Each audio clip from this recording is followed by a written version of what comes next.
শুভ সকাল বন্ধুরা। এই যে অমৃত সম একটা সবজি, সেটা হচ্ছে বরবটি, শিম জাতীয় সবজি। পৃথিবীর বিভিন্ন জায়গায় যাওয়ার সৌভাগ্য হয়েছে আমার। সবখানে এই সবজিটার প্রচুর চাহিদা এবং আমার কাছেও এটা অনেক মজার একটা সবজি।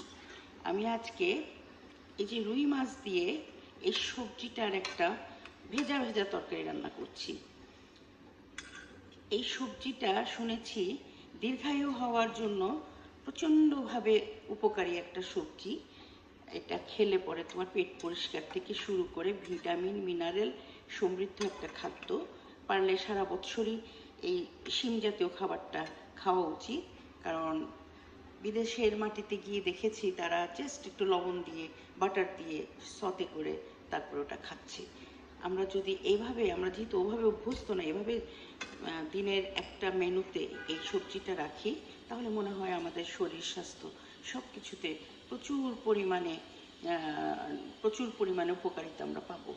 তো এই যে আজকে আমার রান্না একটু মাছ দিয়ে, তারপরে তোমার এই যে বরবটি দিয়ে টমেটো দিয়েছি।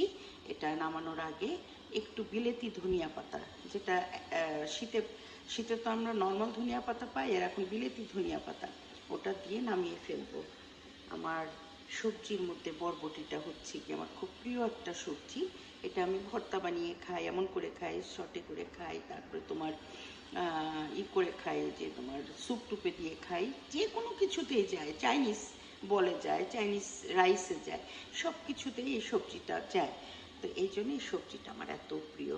ভালো থাকো, ভালো ভালো রান্না করো, সবজির গুণাগুণ বুঝে রান্না করো। খুব বেশি সেদ্ধ করা সবজিতে গুণাগুণ নষ্ট হয়ে যায়, তাই একটু মানে হালকা একটু শক্ত শক্ত থাকতেই সবজিগুলো নামিয়ে ফেলা ভালো। ওটা বেশি মজা লাগে, একটা ন্যাচারাল যে স্বাদ সেটা সম্পূর্ণভাবে পাওয়া যায়। আর বেশি সেদ্ধ হয়ে গেলে তরকারির যে স্বাদটা, শরীরের স্বাদটা, সেটা একটু বিকৃত হয়ে যায়। তাই সবজি আমাদের একদম গ্যালগ্যালা করে খাওয়াটা উচিত নয়। ভালো থেকো, খোদা হাফেজ।